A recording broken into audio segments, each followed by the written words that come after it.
Welcome to iDream media. So pulse balancing, so నాడీ వైద్యము, నాడీని correct చేసుకోవడము, దీని ద్వారా ఎలాంటి జబ్బునైనా తగ్గించుకోవచ్చు అని చెప్తూ ఉంటారు. అయితే తెల్ల జుట్టు సమస్య, గ్రే హెయిర్, ఇది వస్తుందని మనం నాడీ ద్వారా ముందుగానే తెలుసుకోవచ్చా? సో రాకుండా కరెక్ట్ చేసుకోవచ్చా? సో మరి గ్రే హెయిర్ని రివర్స్ చేసుకోవడానికి ఎటువంటి హోమ్ రెమెడీస్ ఉన్నాయి? వివరాలు తెలుసుకుందాం. ఈరోజు మనతో పాటు ఉన్నారు ప్రముఖ pulse balancing specialist doctor Uma Venkatesh గారు. డాక్టర్ గారు నమస్తే. నమస్తే. డాక్టర్ గారు, లాస్ట్ టైం మీరు వచ్చినప్పుడు ఇక్కడ చాలా మందితో మాట్లాడినప్పుడు అందరూ ఒకటి రేస్ చేసిన ఇష్యూ ఏంటంటే అసలు నాడీ వైద్యులు అని చెప్తున్నారు, ఫేక్ నాడీ వైద్యులు ఎక్కువయ్యారని. ఫేక్ వాళ్ళంటే ఎట్లా అండి? వాళ్ళు ఎట్లాంటి వాళ్ళని ఫేక్ అని అంటే ఇప్పుడు నాడీ చూస్తే కరెక్ట్ గా డయాగ్నోస్ చేయకుండా ఊరికలా పట్టుకుంటే ఏదో నాడీ మూవ్ అవుతుంది అని చెప్పడం దాన్ని చెప్పొచ్చు. అంతేగాని దీనిలో ఫేక్ అనేది నాకు అర్థం కావట్లే నిజంగా. ఎందుకంటే ఏదో ఒక నాడీ తెలియాలి, వాళ్ళు కొంచెమన్నా తెలియకుండా ఎలా వస్తారు? యాక్చువల్ గా నాడీ వైద్యం అనేది మీరు అంటే వైద్యం లాగా నేర్చుకుని ఉంటారా? అవును, ఇది నేర్చుకోవాలి. ఇది ప్రాక్టీస్ తోనే వస్తుంది. నాకు 35 years ఆఫ్ ప్రాక్టీస్. అందుకే నేను మిమ్మల్ని అడుగుతున్నాను, అంటే ఫేక్ వైద్యులు ఎట్లా ఉంటారని. ఇప్పుడు నేను మీకు నేర్పించాను అనుకోండి, మీరు వెంటనే వెళ్ళి 10 మందికి చూసి మీరు ట్రీట్మెంట్ చేసేస్తాను అంటే అది ఫేక్ అవుతుంది. మీకు ఎక్స్పీరియన్స్ అవగా మీరు మళ్ళీ అవ్వరని కాదు, మీరు ఒక 10 years 20 years దీని మీదే పట్టుగా కూర్చుంటే మీరు కూడా అవుతారు. చదువు ఉండాలని కూడా అవసరం లేదు దీనికి. చదువుతో పాటు మేమైతే లింక్ చేసుకున్నాం కానీ చదువు ఉండాలని కూడా అక్కర్లేదు మనకి. సనాతన వైద్యం ఇది. అవును, సనాతన వైద్యం ఇది. ఎవరైనా చేయొచ్చు తెలిస్తే. అదే ఒకసారి మనం వీడియోలో కూడా చెప్పాను. మూగాయన ఒక ఆయన ఉన్నారు మా అమ్మమ్మ వాళ్ళ ఊర్లో. ఆయన బెడ్ రిడన్ గా ఉన్న వాళ్ళకి నాడి చూసి వీళ్ళు ఇప్పుడు చనిపోతారని చెప్తాడు అనమాట. ఆయన కొందరికి అట్లా ఉంటుంది, ఎగ్జాక్ట్లీ డేట్ తో సహా టైం తో సహా చెప్తాడు. 12 గంటలకి ప్రాణం వెళ్ళిపోతుంది. మూగా ఆయన చదువు లేదు ఏం లేదు, ఇలా సైకిల్లో రాసి ఇట్లా చూపిస్తాడు అనమాట. మళ్ళీ వాళ్ళ పిల్లలకి ఎవరికి రాలేదు అది. ఇప్పుడు అదే వైద్యం నాకు వస్తుందా అంటే నాది వేరే విధంగా ఉంటుంది, ఇంకొకరిది వేరే విధంగా. ఎక్స్పీరియన్స్ లేని వాళ్ళని ఫేక్ అని చెప్పొచ్చు. ఎక్స్పీరియన్స్ ఉండి దాని మీదే ఒక్కదాని మీదే ఫోకస్ చేయాలి. ఇప్పుడు నేను కూడా ఎన్నో కోర్సెస్ చేశాను, ఎన్నో చదువులు చదివాను. అవును, కానీ నేను ఒకటి పల్స్ బ్యాలెన్సింగ్ ఒక్కటే పట్టుకున్నాను. ఇంకా వేరే దానికంతా పోను నేను. వేరే దానికంటే వేరే వాళ్ళు ఎవరికైనా అప్పచెప్పేస్తాను అంతే, వేరేది కావాలంటే. సో దాని మీదే ఫోకసింగ్ ఉన్నాను కాబట్టి నేను సక్సెస్ కాగలిగాను. అయితే డాక్టర్ గారు, చాలా మంది వస్తుంటారు, చాలా మంది సెలబ్రిటీస్ వీళ్ళు కూడా వస్తూ ఉంటారు. నాకు తెలుసు మీ అది బంజారా హిల్స్ లో ఉంది. అయితే ఇప్పుడు గ్రే హెయిర్ గురించి మాట్లాడుకుంటే, గ్రే హెయిర్, తెల్ల జుట్టు సమస్య ఎందుకండి చిన్న వయసులో వస్తుంది? చిన్న వయసులో వాళ్ళకి ఇంటర్నల్ గా ఐరన్ చాలా డెఫిషియన్సీ ఉంటుందమ్మా.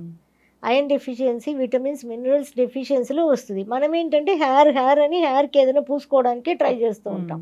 ఇంటర్నల్ చేంజెస్ రానిదే డెఫినెట్గా మనం ఏమి చేయలేం. ఇది కూడా ఫైర్ ఎనర్జీ ఎక్కువ ఉన్న బాడీకి తొందరగా వస్తాయి. ఫైర్ ఎనర్జీ ఎక్కువగా ఉన్నప్పుడు ఎర్త్ ఎనర్జీ ఏమవుతుంది అని అంటే అది హీట్గా ఉంటుంది. అప్పుడు అక్కడ వైటమిన్స్, మినరల్స్ ఎక్కువ. మట్టిలో వైటమిన్స్ అండ్ మినరల్స్ రావాలి అంటే దానిలో కూడా ఒక ఫర్టైల్గా ఉండాలి కదా ఆ సాయిలు. అది స్టమక్ అనేది సరిగ్గా లేనప్పుడు ఎర్త్ ఎనర్జీ అక్కడ ఫర్టిలిటీ ఉండదు. ఫర్టిలిటీ మీన్స్ అది కావాల్సినది ప్రొడ్యూస్ చేసే ఇది ఉండదు అనమాట, దానికి ఆ తత్వం ఉండదు. అందువల్ల అది ఏమవుతుంది, డ్రైగా ఉంటుంది. డ్రైగా ఉన్నప్పుడు దానిలో వైటమిన్స్, మినరల్స్ లోపం. ఐరన్ లేదు, ఏం లేదు, ఏ విటమిన్స్, మినరల్స్ ఉండవు ఇంకా అంత డ్రైగా ఉన్నప్పుడు. అక్కడ నుంచి ఫైర్ ఎక్కువ ఉన్నప్పుడు వాటర్ ఎనర్జీ డ్రైన్ అవుట్ అయిపోతుంది. వాటర్ ఎనర్జీ డ్రైన్ అవుట్ అయిపోయిందని అంటే మనకి 6 department: kidney, urinary bladder, reproductive organs, bones, చెవులు, హెయిర్ కూడా దానిలోనే ఉంటాయి. హెయిర్ ఊడిపోతుంది అన్న, స్ప్లిట్టర్స్ వస్తున్నాయి అన్న, ఇంకా జిగుడులాగా ఉంది అన్న, ఏదైనా చెప్పండి హెయిర్ రిలేటెడ్, స్ప్లిట్ ఇంకా డ్రైగా ఉంది అన్న, ఏది చెప్పినా హెయిర్ రిలేటెడ్కి వాటర్ ఎనర్జీ. ఇంకా అక్కడి నుంచి వస్తున్నది మనకి ఫైర్ నుంచి వస్తున్నది ఎర్త్ ఎనర్జీ. అక్కడ వైటమిన్స్, మినరల్స్ లేదు. వైటమిన్స్, మినరల్స్ లేదు కాబట్టి హెయిర్కు కూడా అది రిఫ్లెక్ట్ అవుతాయి. అది హెయిర్కి ఒక్కటే కాదు, మిగతా అన్ని డిపార్ట్మెంట్ ఉంటాయి, దానిలో hair is one of the department అనమాట. అలా అది కూడా రిఫ్లెక్ట్ అవుతాయి. ఇప్పుడు ఒక 15 years వాళ్ళని తీసుకొచ్చాం అనుకోండి మీ దగ్గరికి, మీరు నాడి చూసి వీళ్ళకి గ్రే హెయిర్ తొందరలోనే వస్తుంది తెలిసిపోతుందా? తెలిసిపోతుంది, ఓకే, నాడిని బట్టి తెలిసిపోతుంది. వాళ్ళొక ఫైర్ ఎనర్జీ, ఎర్త్ ఎనర్జీ వాటిని బట్టి తెలిసిపోతాయి. అది కూడా వన్ ఆఫ్ ద ఇదే అనమాట. వచ్చేస్తాయి తొందరగానే తెలుస్తాయి మనకి. దాన్ని రివర్స్ చేయొచ్చు. మనం నాడీ బ్యాలెన్సింగ్ చేస్తూ ఉంటేనే అది రివర్స్ అయిపోతాయి. చిన్న చిన్న మనం టిప్స్ కానీ కొన్ని ఇస్తాము. ఫుడ్ నవలి తినడం అవన్నీ చెప్తూ ఉంటాం కదా మనం. ఆల్రెడీ చాలా వీడియోస్ చేసాం. అవును. బాగా చూస్ చేసి చిన్న పిల్లలప్పటి నుంచి బాగా చూస్ చేసి తినడం అలవాటు చేయించాలి. తినేటప్పుడు వాటర్ తాగకూడదు. తిన్న తర్వాత ఒక పావు గంట తర్వాతనే వాటర్ తాగాలి. ఇలాంటివన్నీ మనం చెప్తాం. పొద్దున ఏ టైంలో తినాలి అన్నది కూడా చెప్తూ ఉంటాం. అవన్నీ ఫాలో చేస్తూ మన నాడీని మనం బ్యాలెన్స్ చేసుకుంటూ ఉండేటప్పటికి న్యాచురల్గానే అన్నీ న్యాచురల్గా జరుగుతాయి. హెయిర్ ఇప్పుడు డ్రై ఉంటే అది నార్మల్ ఉంటాయి. ఒకలాగా అదే బంకగా ఉంటుంది చాలా మందికి ఎంత వాష్ చేసినా కూడా. అది నార్మల్ కోసం అన్ని నార్మల్ కండిషన్కి వస్తాయి, ఏది ఎక్కువ తక్కువ లేకుండా. అందుకే దీని పేరే పల్స్ బ్యాలెన్సింగ్. అయితే డాక్టర్ గారు ఇప్పుడు గ్రే హెయిర్ వచ్చిందండి, అసలు ఈ నాడీ వైద్యం ద్వారా దీన్ని ఏమన్నా తగ్గించవచ్చా? డెఫినెట్గా అవుతుందండి, 100% అవుతుంది. చిన్నప్పుడు పెద్ద ఏజ్ వచ్చినాక వేసుకునే రావడం అనేది డై అంతా వేసుకొని మన హెయిర్ డై అంతా వాడేసి ఉంటాం కదా, వాళ్ళకి కూడా వస్తుంది అని చెప్తున్నారు. కానీ మా దగ్గర వచ్చిన పేషెంట్స్ చెప్తున్నారు 60 years ఒక ఆవిడకి డై అంతా వాడుకుంటూ ఉండే ఆవిడ మానేసింది. ఆవిడకి బ్లాక్ అవుతూ ఉందట, వైట్ హెయిర్స్ అని. విజయలక్ష్మి అని చెన్నైలో ఉంటారనమాట ఆవిడ 60 years ఆవిడకి వైట్ మొత్తం బ్లాక్ అవుతూ ఉంది ఇప్పుడు. అవన్నీ మాకు కూడా ఎక్స్పీరియన్సే. అంత ఏజ్ వాళ్ళకి డై వాడిన వాళ్ళకి కూడా అవుతుందా అంటే, అందరికి అవుతుందా అంటే మనం చెప్పలేం. కరెక్ట్ గా అన్ని ఫాలో చేసే వాళ్ళకి అవుతున్నట్టుంది. ఆవిడ ఒక్కటే మాకు ఇప్పుడు చెప్పిన ఆవిడ 60 ఏళ్ళ ఆవిడ. అయితే ఈ హోమ్ రెమెడీస్ ఏముంటాయి తెల్ల జుట్టు నల్లగా మార్చుకోవడానికి డాక్టర్ గారు? జనరల్ అందరికీ తెలుసు కరివేపాకు తింటే మంచిది అన్నది కదా. కరు అంటే అది కార్బన్ అన్నమాట. మన బాడీలోని కార్బన్ అంతా అయిపోయిన తర్వాత మనకి హెయిర్ ఆటోమేటిక్గా వైట్ వచ్చేస్తుందట, మన బాడీలోని కార్బన్ పోయింది. అందుకే కరువేపిలై అంటారు తమిళ్లో. కరువేపిలై అంటారా? కరు అంటే కార్బన్ అది. సో దానికి ఆ తమిళ్లో ప్రతి మాట కూడా అంత బ్యూటిఫుల్ గా ఉంటాయి, దానికి సంబంధించి అంత బ్యూటిఫుల్ గా ఉంటాయి అన్నమాట. సో కరివేపిలై అంటారు అనమాట. సో ఈ కరివేపాకు మనకి తెలుసు కదా, మనం కూరల్లో సాంబార్లో అన్నిట్లో వేసుకుంటాం, తీసి పక్కన పడేస్తాం కదా. అలాగా కరివేపాకు అంటే మనం ఎలా తీసుకోవాలి అన్నది మా సిద్ధగురు గారు మాకు చెప్పారు. ఇది ఎలా ఉంటుంది అంటే, ఇప్పుడు ఇంట్లో మనం చెట్టు పెట్టుకోవాలి, ఒక కుండీలోనైనా ఇంట్లో పెట్టుకోవాలి. పెట్టుకుని రోజు మార్నింగ్ లేవంగానే ఫస్ట్ వచ్చి ఏంటంటే ఒక 10 ఆకుల్ని తుంచేసుకొని బాగా నవిలి తినాలి.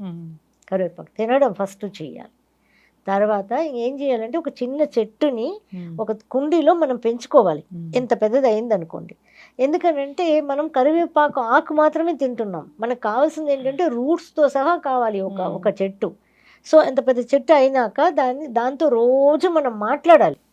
నేను నిన్ను నా లోపలికి తీసుకోబోతున్నాను, నువ్వు నాకు సహకరించాలి అని రోజు దాంట్లో మనకు తెలుసు కదా. అన్నిట్లో ఎవరితో మాట్లాడితే సరే, మనిషితో కాదు, చెట్లతో కాదు, అనిమల్స్తో కాదు, అది పాజిటివ్ అయితే పాజిటివ్, నెగిటివ్ అయితే నెగిటివ్.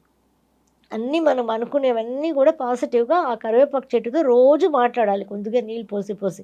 అది కొంచెం ఇంత అయిన తర్వాత కొద్ది రోజులు పెట్టాలి, దాన్ని తెచ్చుకోగానే చేయకూడదు. ఒక 48 days అయినా దానికి నీళ్లు పోసి దాంతో మాట్లాడుతూ ఉండాలి. ఆ తర్వాత ఆ చెట్టుని రూట్తో తీసుకోవాలి, రూట్తో తీసుకొని కడిగేసుకొని బాగా ఎండబెట్టుకోవాలి, నీడలో ఎండబెట్టాలి. ఎండబెట్టేసుకొని నీడలో ఆ మొత్తం కట్ చేసుకుని, ఎందుకు పెద్దది అయిపోయిందంటే ఆ స్టెమ్ అంతా మనకి మిక్సీలో నలగదు కదా. అందువల్ల ఏంటంటే కొంచెం మనం మిక్సీలో కొట్టగలిగినంత ఉన్నంత వరకే మనం పెట్టుకొని దాన్ని ఫుల్గా కట్ చేసుకుని మిక్సీలో వేసి పౌడర్ చేసుకోవాలి. దాంట్లో ఇంకా మనం చేసుకుంటూ ఉంటాం కదా, అదేంటి మిరపకాయలు, మినపప్పు, అవన్నీ కాదు, ఓన్లీ కరివేపాకు మాత్రమే రూట్తో సహా తీసుకొని పౌడర్ చేసి పెట్టుకోవాలి. ఫస్ట్ అన్నం తినేటప్పుడు ఫస్ట్ ముద్ద ఈ కరివేపాకు పౌడర్ తినాలి. ఓహో, అంటే కరివేపాకు పౌడర్ అంటారు, అప్పుడు దాన్ని మొక్క పౌడర్ అంటారు. కరివేపాకు చెట్టు పౌడర్ అంతే, చెట్టే కదా, కంప్లీట్ చెట్టు అనమాట ఇది. దాన్ని మనం ఫస్ట్ ముద్ద ఒక స్పూన్ వేసుకున్నా చాలు. అది మనం ఏం లేకుండా దాంతో పాటు కావాలంటే ఉప్పు కొంచెం వేసుకోవచ్చు, మనం నెయ్యి వేసుకోవచ్చు, బాగా నెయ్యి వేసుకుంటే బాగానే ఉంటుంది ఫస్ట్ ముద్ద. ఇంకా మనం కారాలు వేసుకొని పప్పులన్నీ వేసుకునేటప్పుడు ఇది పోతుంది, దీని ఒక బలమంతా పోతుంది అనమాట. మనకు కావాల్సింది ఒక చెట్టులోని కంప్లీట్ రూట్ నుంచి ఆకు దాకా కావాలి, అప్పుడు దాని ఒక ఫలితం ఉంటుందట. అది రోజు తీసుకోవాలి. ఇంకా పైన ఎక్స్టర్నల్ అనుకున్నాం అనుకోండి, కరివేపాకుని బాగా కోసేసి నీళ్ళు లేకుండా గ్రైండ్ నూరేసేసి అది ఎంత ఉందో దానికి డబుల్గా కొబ్బరి నూనె మనం ఇంట్లో తయారు చేసుకోవాలి. మంచి ప్యూర్ ఆయిల్ ఉండాలన్నమాట. నేను అక్కడ కొన్నా ఇక్కడ కొన్నానంటే అవి పని చేయకపోతాయి. ప్రతిదానికి ఇప్పుడు హోమ్ రెమెడీస్ చెప్తారు, పని చేయలేదంటే వాడే పదార్థాలు పనిచేయనట్ల లెక్క. పనిచేయనట్టు ఆ. అంతే, పదార్థాలు సరిగ్గా లేదు. అవును. సో ఇప్పుడు ఎంత ఒక ఫర్ ఎగ్జాంపుల్ 100 గ్రామ్స్కి మనం కరివేపాకు నూరి ముద్ద ఉంది అనుకుంటే 200 ml వచ్చి కొబ్బరి నూనె, ఒక గాజు బాటిల్, అంటే మనకి పాతకాలం హార్లిక్స్ సీసాలు అవి ఉంటాయి కదా కలర్లెస్గా, అలాంటి సీసాలు ఉండాలి. ఆ సీసాల్లో పోసేసి పైన మూత పెట్టేసి ఎండలో పెట్టేయాలి. ఈ పొయ్యి మీద పెట్టడాలు ఇవన్నీ లేదు. అది సూర్యపుడం అంటారు అనమాట. ఎండలో పెట్టేసేసి దాన్ని రోజు తీసి నైట్ అయితే లోపల పెట్టేయాలి ఇంట్లో, మళ్ళీ మార్నింగ్ లేస్తే పెట్టాలి. 48 days ఎండలో అది ఉండాలి. ఎండలో ఉన్న తర్వాత దాన్ని తీసి తలకు అప్లై చేస్తూ ఉండడం అనమాట. సో ఇలా చేసేటప్పుడు ఒకటి మనం రోజు కరివేపాకు తినడం, 2 కరివేపాకు పౌడరు, 3వది కరివేపాకు ఆయిల్. ఓకే. ఎక్కడ మనం ఇక్కడ పొయ్యి యూస్ చేయాలి. అలా చేసేటప్పుడు దీని ఒక బెనిఫిట్స్ బాగుంటాయి. ఇది కూడా చేస్తే డెఫినెట్గా 60 years ఆవిడకి వచ్చింది కదా, అదైతే మాకు కూడా ఆశ్చర్యంగానే అనిపించింది. డై అంతా హెయిర్ డై అంతా వేసుకున్నాక ఎలా వస్తుంది అనుకున్నాం, కానీ ఆవిడ చూపించి చెప్తుంటే, ఆవిడే చెప్తుంటే మాకు ఆశ్చర్యం వేసింది. కానీ ఏంటంటే చెప్పింది చెప్పినట్టుగా తూచా పాటిస్తుంది అనమాట ఆవిడ. అందువల్ల ఆవిడకి వచ్చింది ఆ బెనిఫిట్స్. డెఫినెట్గా అన్నీ పాసిబుల్ ఏమో. ఇప్పుడు హెయిర్ డైకి బదులుగా ఏమైనా న్యాచురల్ హెయిర్ డైస్ ఉంటాయా? ఉన్నాయి కదా, మెహందీ వేసుకోవచ్చు, దాంతోపాటు మనం ఇండిగో పౌడర్ వేసుకోవచ్చు, దానిలో బీట్రూట్ జ్యూస్ కలపచ్చు. బీట్రూట్ జ్యూస్ కలిపినప్పుడు అది కొంచెం బాగానే పనిచేస్తుంది అంటారు. మేము కూడా తయారు చేస్తున్నాం, న్యాచురల్ డైస్ ఉన్నాయి చెన్నైలో. అయితే డాక్టర్ గారు మాట్లాడదాం ఆ న్యాచురల్ డైస్ గురించి కూడా నెక్స్ట్ ఖచ్చితంగా మాట్లాడదాము. అయితే ఇప్పుడు ఇంటెక్ గా తీసుకోవాలంటే కరివేపాకు పౌడర్ తీసుకోవాలి. సో చిన్నపిల్లలకు కూడా ఇది ఇవ్వచ్చు? ఇవ్వచ్చు, హ్యాపీగా ఇవ్వచ్చు. అంటే అది ఎంత టేస్ట్ పెద్దగా ఉండదు కదా. ఒక ముద్ద నెయ్యి బాగా వేసాం అనుకోండి, ఒక ముద్ద కదా తింటాం, ఒక స్పూన్ పెట్టుకొని ఒక ముద్ద పెట్టేయచ్చు. చిన్నపిల్లల నుంచి ఇవ్వచ్చు. కాకపోతే ఫుల్ చెట్టు కావాలి మనకి, ఊరికే కరివేపాకు కోసుకొని చేస్తే పనికిరా. అవును. ఇప్పుడు చిన్న పిల్లల్లో వస్తది లేదు అనేది ముందే తెలుస్తుంది నాడీ వైద్యం ద్వారా, దాన్ని కరెక్ట్ చేసుకోవచ్చు. సో వచ్చిన వాళ్ళకి కూడా ఈ నాడీ వైద్యం ద్వారా రివర్స్ చేయొచ్చు. అండ్ ఈ హోమ్ రెమెడీస్ అయితే ఖచ్చితంగా పాటించాల్సిందే. డైస్ గురించి మీరు చాలా చక్కగా చెప్పారు. డైస్ కూడా ఉన్నాయి, న్యాచురల్ డైస్ అని. చక్కటి ఇన్ఫర్మేషన్ అండి, అందరూ ఫాలో అవ్వాలని కోరుకుందాం. ధన్యవాదాలు.